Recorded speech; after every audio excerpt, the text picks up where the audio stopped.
Hello and welcome to this review of the World Matchplay. We will be discussing both the Women's World Matchplay that was played during the day on the Sunday and indeed the final of the World Matchplay between Michael van Gerwen and Luke Humphries. But first, let's discuss the Women's World Matchplay. This is the third iteration of the World Matchplay, and we had 8 fantastic competitors in there, and we got a chance the day before on the Saturday to speak to some of the competitors and hear their points of view and their aspirations for the World Matchplay. Lisa, in the WDF BDO, you've won it all: World Trophy, World Master, World Champion multiple times. How much would lifting the women's match play mean to you? Oh, that would mean everything. That's another organisation. That's another massive trophy. Absolutely, I'd love to take that trophy, put it on my CV, and that would be another milestone. Definitely at my age, there's not much time I have got left, I don't think. But yeah, I would love to have that on my CV. That would mean a lot to me. And obviously, we've discussed the operation, but the form that you're bringing into the match play with your recent wins in the WADC events and in the Women's Series PDC events, do you feel that you're in the form of winning it? Yeah, I know I've got more. I've definitely got to step up. I know a lot more, but the way I'm progressing and my form is coming back, I know if everything clicks in, I know definitely not coming here just making the numbers up. But no, yeah, if I can play my game, I know, yeah, hopefully I can take that title. We wish you the very best of luck, Lisa. Thank you very much. Thank you. Just moving on to that opportunity that you've got, do you feel that you can throw with freedom? Because obviously Beau is the number 1 seed in this tournament and the betting might be against you, but you can just go, you know what, I might play the role of spoiler for this one. Yeah, like the first year I was here, I played Fallon, and Fallon was the top lady as well, and I went in with freedom. I didn't score against Fallon. I kind of took my chances, which I was talking about. You just need to take those chances. But yeah, I think there's no pressure on me. I'm going to go in and I'll play hopefully my game and see what happens. We wish you all the very best of luck. Thank you. Thank you. You've got to, obviously, you're coming back here after, as you said, a great start of the year with multiple wins on the Women's Series and the Challenge Tour.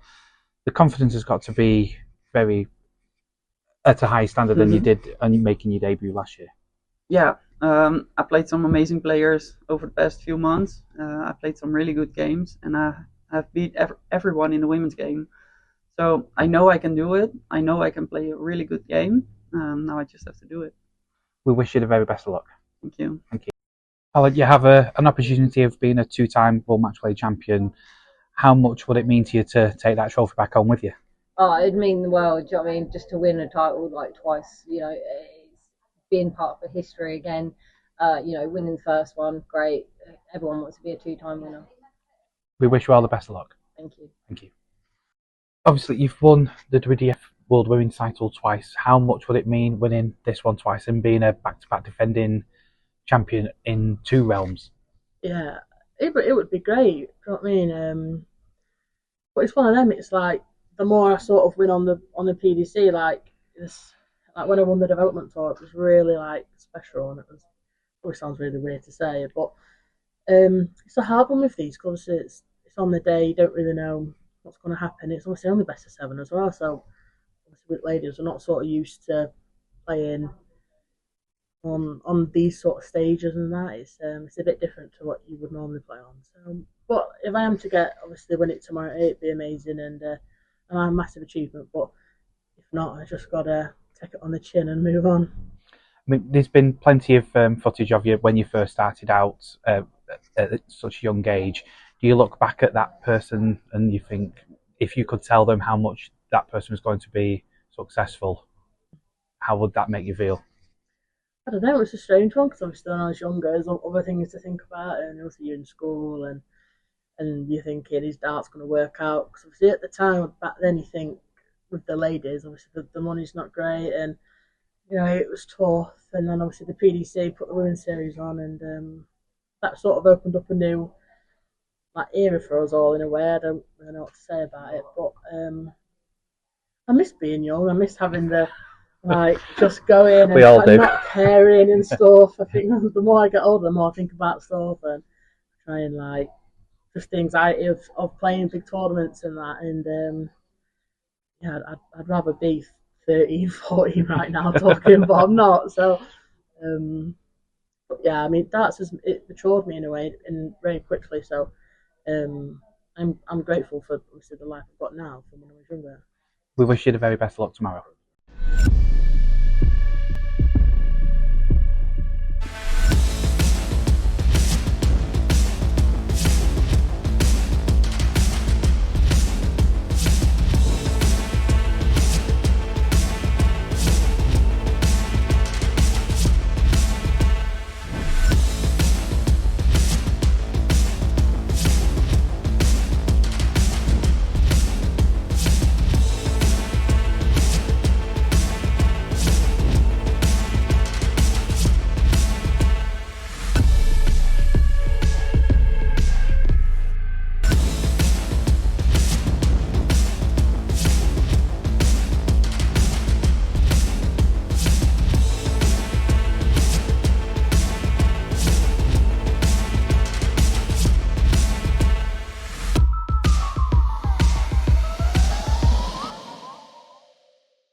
So there you can see the players discussing their aspirations for the World Matchplay, but also I think the importance of the World Matchplay.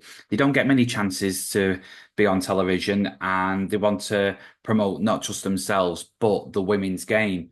And they did that in bucket loads, in my opinion. There was some fantastic quarterfinals, and the two semi-finals were really good.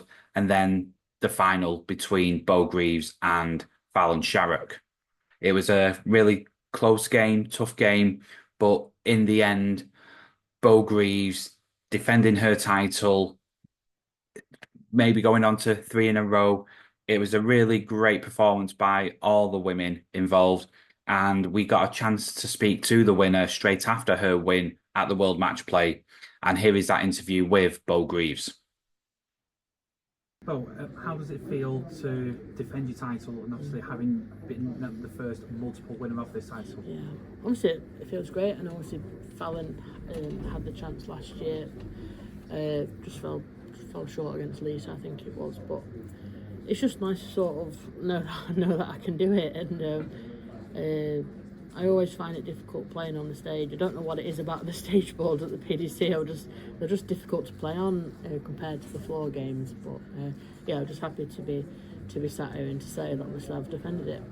And how would you assess your performances over the overall 3 games? The first one was poor. The second one was, well, the first leg was bad, and then I sort of settled into it a bit. And then obviously the final, I was off and running from the start. I felt good. I had a few loose darts, but done anybody. So yeah, it was nice to sort of just get over the line, and I was thankful Fallon didn't turn it on when I didn't need it to. So yeah. Many congratulations on the defence of your title. Thank you. So there we have our women's Betfred World Matchplay champion, Beau Greaves. It was a fantastic performance, and she's deciding to go with the WDF World Championships at the end of this year.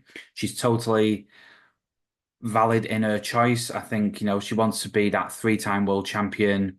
There is obviously more in the tank for Beau Greaves, but we wish her all the best in whatever decision she has, and congratulations once again. But before we go on to the men's world final, we had a chance of speaking to one of the Sky correspondents and everyone's friend in darts. It was Dan Dawson. So Harry and I are here with one of the Sky pundits, and I would say the Mr. Darts of darts, Dan Dawson.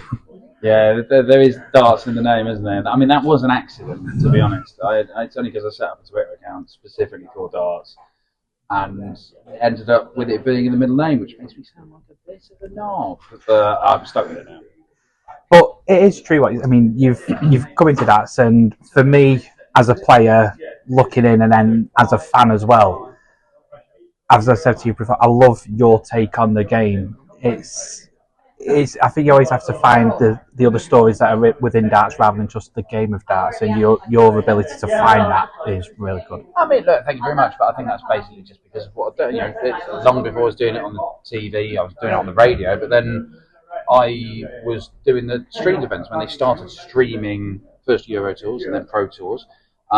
That's what I was doing. That's how I got to be doing more darts, and to the point where it's taken over my life, and I'm very happy for it. But you do see the players that you don't see on the telly normally, and you see them on the way up. You see some on the way down, obviously, but you get to see what these guys can do, and you want to learn about them, and that's where you first see those stories.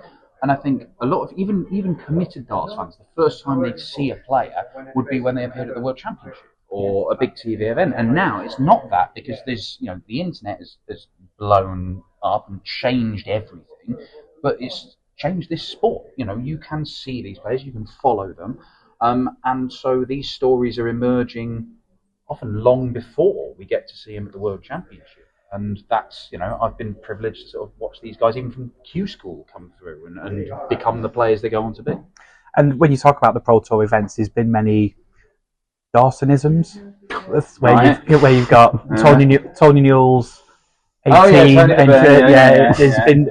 What was your particular favourite where you've watched back and you went, I really enjoyed that one? I mean, I enjoyed most of them, to be honest. I mean, look, if you sit in a box on your own, and remember when we were first doing the Pro Tours, you're on your own from round one all the way to the final, and they'd let me and Murph would commentate in the final together. So you go slightly mental, and you've got to. If you're not amusing yourself, then what you've got to have fun with it somehow. I genuinely don't know how we did the early ones before Dark Connect, before anything else. You didn't even know what was going on elsewhere in the tournament. Like you just sort of sat in front of a screen, and then two players appeared, and you're like, commentate on them. It's like, I've got no idea how they've got there, what's gone on today. I've got no resources to find. I mean, you were a Darts database. That was good, wasn't it? That's dead. Yeah. But yeah, it was, you go slightly mental, but also there's no pressure, is it? You can go and have fun, and it is an inherently fun game. It is fun, it is serious, but it's also a little bit ridiculous. Yeah. And I think if you approach the sport in that way, then you can have some fun with it. Excellent. And one thing, obviously, you see so much darts all through the year. How decent are you as a player? Awful, absolutely dreadful. I love playing, and I'm completely riddled with dartitis now. Came on in COVID when I was actually getting a bit better. I put about 10 points on my average to a pretty stratospheric 60, and then I just can't throw. I really can't. I've been trying to throw this week, and I can't do it without launching my whole body at the board. It is not like somebody's taking your PlayStation away. It's like they're taking every PlayStation on the planet away. Because I used to play all the time. I think if I'm a two-time major champion, Premier in League. Yeah. Chris Murphy and I have played darts all around the world against each other, never against anybody else, because we are so rubbish. There's no point in playing anybody else. But I absolutely loved it, and I miss saving me a lot of money, but I miss buying new darts and new kit and playing with it and stuff like that. And so now I just have to put up with watching it. I keep promising myself I'm going to find a way to play through dartitis, but it's not an easy thing. It's horrible. Is 60 your best average?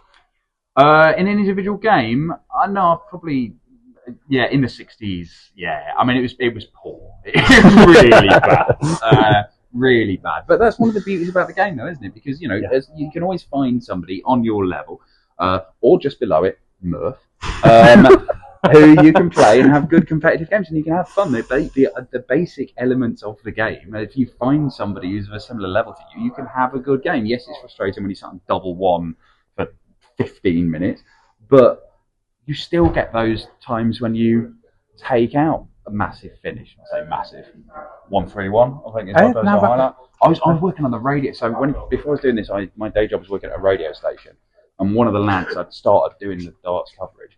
One of the lads I worked with, who was one of the DJs, he was banging the darts. So we put a dart board up in the office, which was right by the gents' toilets, and we had to take it down eventually because I nearly hit the boss in the head.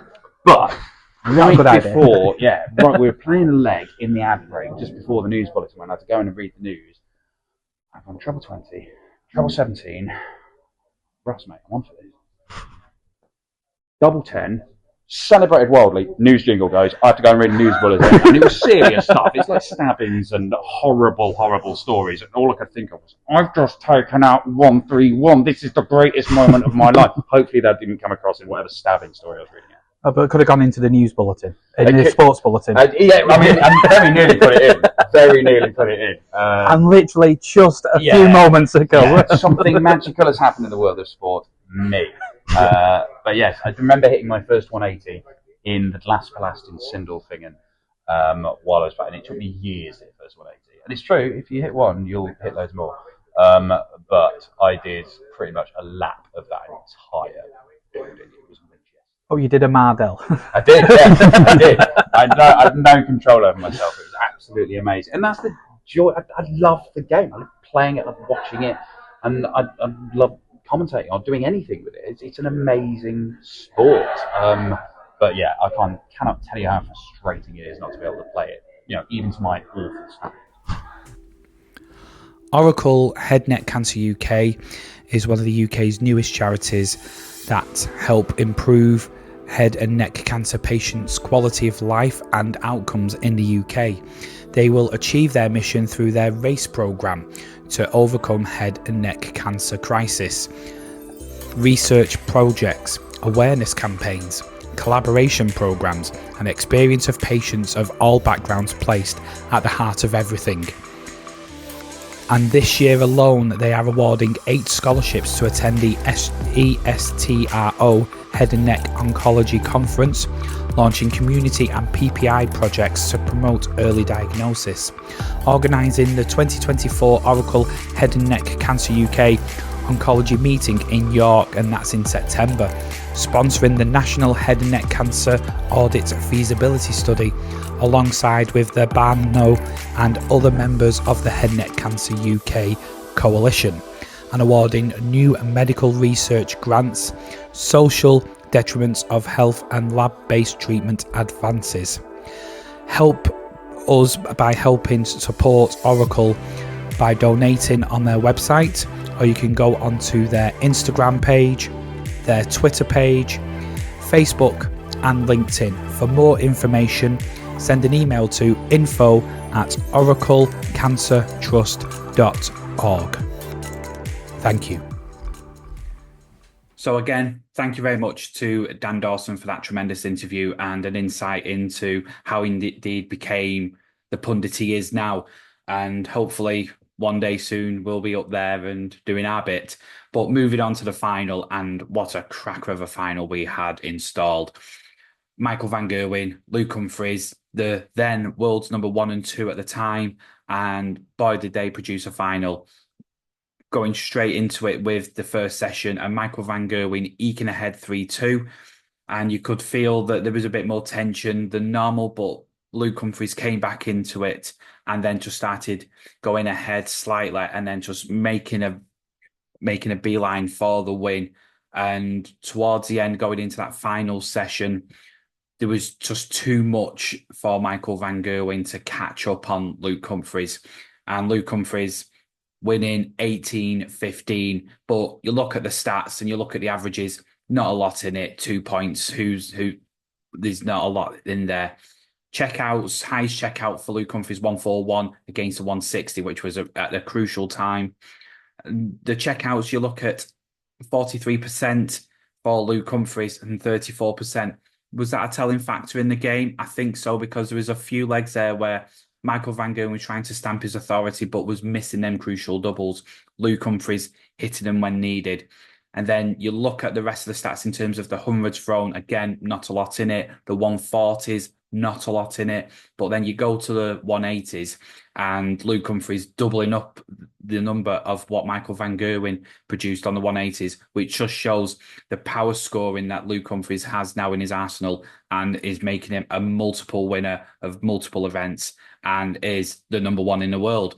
And we got a chance to speak to Luke Humphries and ask him a few questions about this historic win. Many congratulations. You said earlier in the week that you still had a lot more to win, and now you've added the second biggest tournament in the PDC to that honours list. Would you say this is the second best moment of your career? Definitely, it really is. It's the biggest moment of my career. The way I felt after winning that, you know, the feeling I felt inside was very, very, very close to the World Championships. You know, obviously the World will always be first, because every time I get announced, I'll always be classed as a former or reigning World Champion. This will obviously come second, so that is just something that never leaves your side. But to put this next to it, let's say the second biggest, just gutted Luke played so well in that Premier League final, to be honest, because I was four legs away from creating incredible history. But you know, I'll go back next year and hope I get selected next year and play in it and try again. But you know, this is the second, like you say, and it's jubilation for me and my family. It's you know, that's why it's called the Phil Taylor Trophy. You just seen so many experiences of him winning it in such great style. To put my name on it, and you know, especially after my good mate Nathan as well, it's you know, it's a really good blessing for myself. And you mentioned your family. You said about the positive record of having your father there, watching you in the finals, and you've kept that positive run going. I have, and I think he's been to. I think he missed one of my major final losses. I think it was Premier League. Yeah, I don't know if he was there at the UK games. So he's only missed one out of the 6 I'd won. So, you know, he's a good omen having him there. But of course, these are moments and nights that he'll always remember. So, you know, I love my dad to bits. He's the reason that I am who I am, and the way I, you know, where I can play this well. And I'll never ever, you know, take him for granted. He's the best man in my life, to be honest, and I love him to bits. And you know, that's why I always dedicate these trophies to him, because I can see in his face how much they mean. They mean more to him than me. And that's why I dedicate them to him. Well played and well done. Thank you very much. So there we have the Betfred World Matchplay, our 2 winners, Beau Greaves and Luke Humphries. It was a tremendous experience for myself, you know, being a player for many years and aspirations of playing there, but being there in a media capacity, it really opened my eyes of what goes on in the background. And you speak to all these pundits and commentators and personnel, and there's a massive effort from all people to get the World Matchplay to the standard that it is. I want to thank the PDC for this amazing opportunity of letting us backstage and behind the curtain, as it were. I hope you enjoyed what we produced here at Darts World. There's been a lot of effort going into these shows, and on this note, we'd like to say that there's going to be some changes in terms of what we produce here at Darts World. Harry Masterson has ventured onto new projects. I'd like to wish him all the best. He's been a tremendous asset to Darts World and indeed the Darts World Weekly podcast. You'll be missed. And on that note, as I said, there will be subtle changes to what we produce here. We will be doing a weekly podcast, but there will be other elements coming into it as well. I hope you enjoyed the profiles that we have produced so far. There are many more to come, and we are also looking at other avenues and other projects as well. So for now, my name is AJ Ernston Toft, and I will see you somewhere, but it will be in the next round.